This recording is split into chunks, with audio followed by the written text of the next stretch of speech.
Well, hello there, motherfuckers, and your YWC champ has had a fuck enough of all these mamalukes here in the internet wrestling community, and right now, right here in the YWC.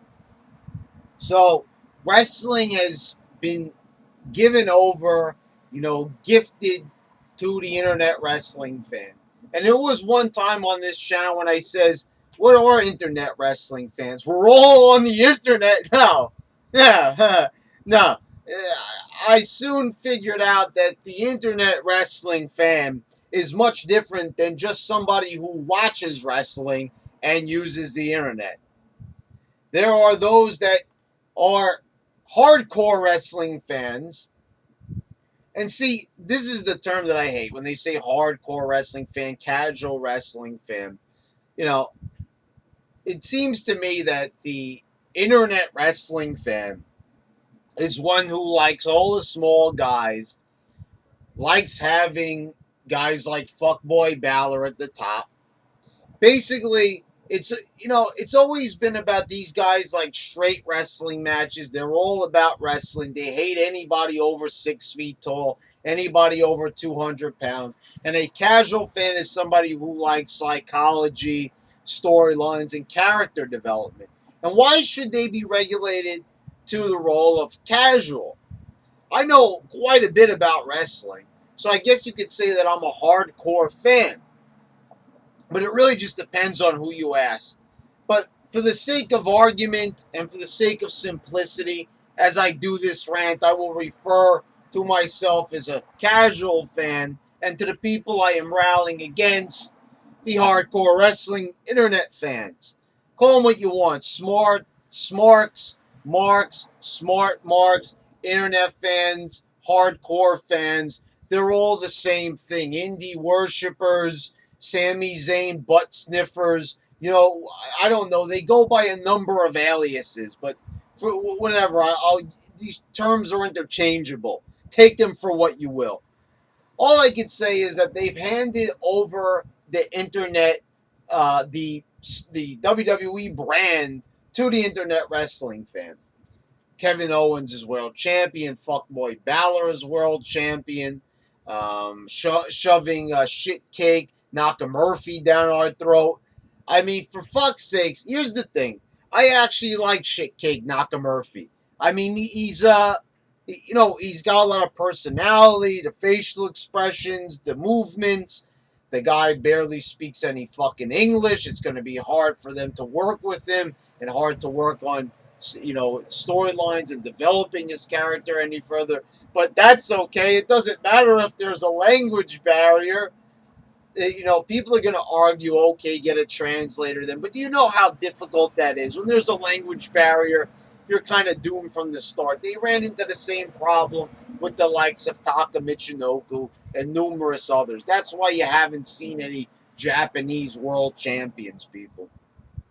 So, what I want to talk about more specifically is this Money in the Bank result. And if you really want to hear me, talk about this from a number of different perspectives, I'm going to do this here in this video, but you could also check out my SmackDown review where I'm probably going to, not say the same things that I said in that video, but I might repeat a few things just to make my point, just to cement my point. So, the internet went fucking nuts when Carmella had James Ellsworth go up on the ladder, grab the Money in the Bank briefcase, and give it to her. It was a heel finish, a finish they hadn't done in a while, and it was a finish that got Carmella a lot of heat. And that was a good thing, because for ages and ages in wrestling, heels were supposed to get heat. Because the whole point of being a heel was to have the crowd hate you. And that is called generating heat. Getting people to hate you. Getting people to hate your character. It means that the company is helping you, feeding you storylines, feeding you events, feeding you championships, feeding you feuds, feeding you lines that will help further your character and generate more heat on you. But for some fucking reason, they decided to, given to the wrestling marks on the internet and changed the result by stripping Carmella of the Money in the Bank briefcase on SmackDown. And I just couldn't believe it. I mean, I wasn't surprised, but I couldn't believe that they actually took a look at all these tweets to the general manager, Daniel Bryan, and they actually listened to these fucking people. They actually looked at these tweets and went, "Oh, we don't want to upset our wrestling fans, our dwindling base of hardcore fans." I mean, when the ratings just the other week were 1.75, you're telling me that you're actually going to listen to these goofballs? The same people who have got you in your current situation because you listen to the CM Punk fandangoing idiots? I mean, it's clearly evident that these people in the audience don't even fucking care about your product. They just, want to get themselves over on TV. That's all it's all about. I mean, they don't even care. They cheer for Fuckboy, and then the next week he comes out, they could care less. I mean, seriously, look at the reaction of Finn Balor on Raw. After all the internet smarts rallied for him to be at the top of the heap, they they acted like they couldn't care less about this guy being there and existing as a person. So on SmackDown, they decided to let's kill all the heat. Let's beat up. We'll start off the show okay with having Carmella cut the promo to get even more heat. But then let's just kick her ass later in the show, take the briefcase off her, and have her practically crying on the mat. So next week, I would not be surprised if they have Carmella, win the Money in the Bank by actually climbing up the ladder and getting herself. But the thing is, they shouldn't have to do that. I know they probably will do it just to further troll the fans because there's still people on the internet in the WWE who really are begrudging about this new direction of WWE. You can see that they don't want to fully commit to being the indie worshipping fed, the catering to the New Japan fans. They're not fully committed to that style. And people like Meltzer Magoo are hopping mad about that. That, we've got a bunch of stars here. He says that the company is the best it's ever been in a lot of ways. And, but he's still butthurt because it's still not New Japan. There's just simply not enough Oriental people in this promotion. So we got to get more of those people in there. And that's not enough. That's not enough. We still have to have the guys who are not Japanese who did wrestle in New Japan. They have to be over. Even though it's impossible for them to be over because nobody knows who these fucking fucknuts are. But that doesn't matter to Meltzer Magoo. And that doesn't matter to Wade Keller. Because he's all about inspirational promos. That's all the fuck he cares about. Fuckboy Balor talks about how he wants to win a fake match. How he hopes how he wish he won a fake match. And the guy is basically creaming his pants, applauding Fuckboy Balor. I mean, it's just truly disturbing how some of these people look at wrestling. Like they like look up to these people. How they feel like emotions towards these people.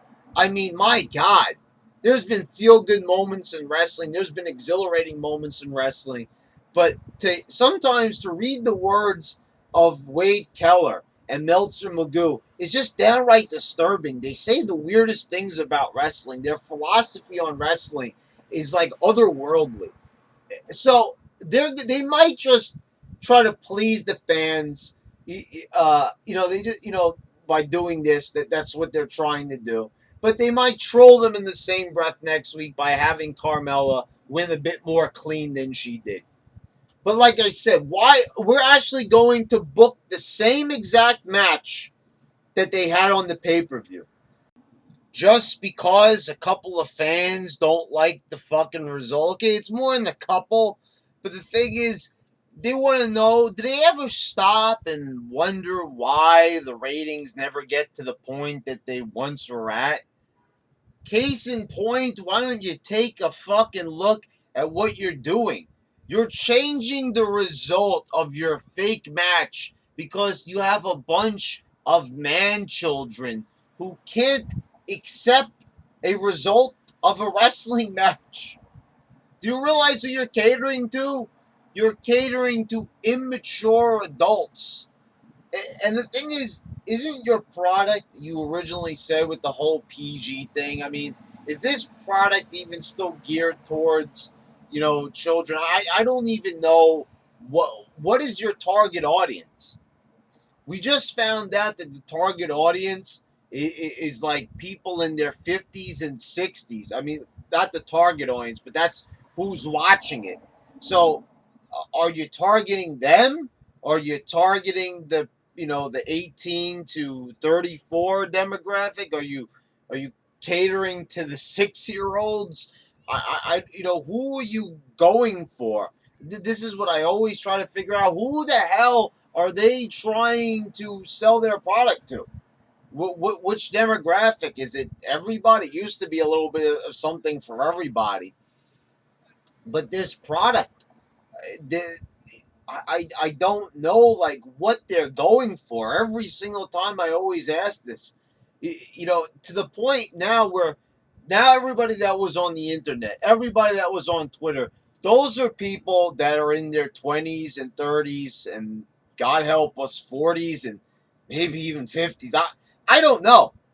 I mean you've got a wide range there of people, but to sum it all up, adults, people who should know better, who should know how to act. These are adults, allegedly. In name only, and they cannot accept the result to a wrestling match. Just think about it. They can't go through their day-to-day lives because a wrestler did not win the right way in a historic match. It's historic because WWE told you it was historic. They told you to think that. And you're turning around and you're saying that you don't like this result, and they actually listen to you. That's what kills me. So WWE is at fault here.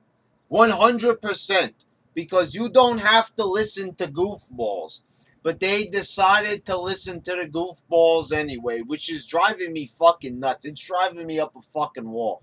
I can't believe that they actually think that these people have credibility to actually dictate the direction of a fucking company.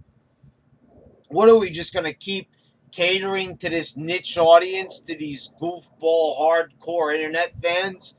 What are we going to just keep doing that? Are we going to keep putting the title on fuckboys and stuff? Because I know that WWE's not into that. I could see, because once Balor got back, you notice they're not throwing the title on him right away, right? Because if they did, if they wanted to commit to that style, they would have had Balor just go over Brock Lesnar. They would have just booked that for SummerSlam. But that's not going to be at SummerSlam. That's not going to be there for a while. There's a reason why they picked the bigger guy in Samoa Joe to wrestle Brock at Great Balls of Fire. There's a reason why Roman Reigns is going to be the number one contender. Because they're not ready to commit to fuck boys and bitch boy taxi cab drivers just yet. But you guys won this battle, the battle of of winning the right way. Got it. Social justice warriors here once again have infiltrated wrestling. It's got to be politically correct. They got to serve the social justice crowd out there, which is driving me fucking nuts. Because that's exactly who is dictating this. It's a bunch of social justice warriors. Oh, it's all about feminism. We got to make sure that these girls win and they get their just dues. Who the fuck cares? Honestly. Whatever anybody wants to say, women's wrestling is never going to be as important as men's wrestling. And most people only looked at the girls because they were hot. If they wrestled a decent match, it was a constellation prize. But let's get real. When we think wrestling, it's testosterone fueled. It's cool. It's and people want to try to make it into something different. Is what it is. Give the women a chance. I'm sick and tired of all these people, all these cucks out there, and you could even see it in the fucking gimmick with I don't even know why he wasn't on SmackDown, but Mike Kanellis, instead of it being Mike Bennett, he actually took the last name of his wife, which is like some current hipster cuck trend that's going on, and they actually fed that in to the storyline. And I even wrote it on Facebook. I said it is historic. It is the first time that we have a cuck gimmick here in the WWE. But this is what you're getting from women's wrestling. We've seen it ever since they started this whole women's revolution thing going on, and it keeps happening and it keeps going, and they don't want to stop. And they've taken over. They have fucking taken over the whole fucking promotion. It's fucking ludicrous. I mean, I cannot believe that these Mamalukes have actually changed the result of a fucking match. God help us.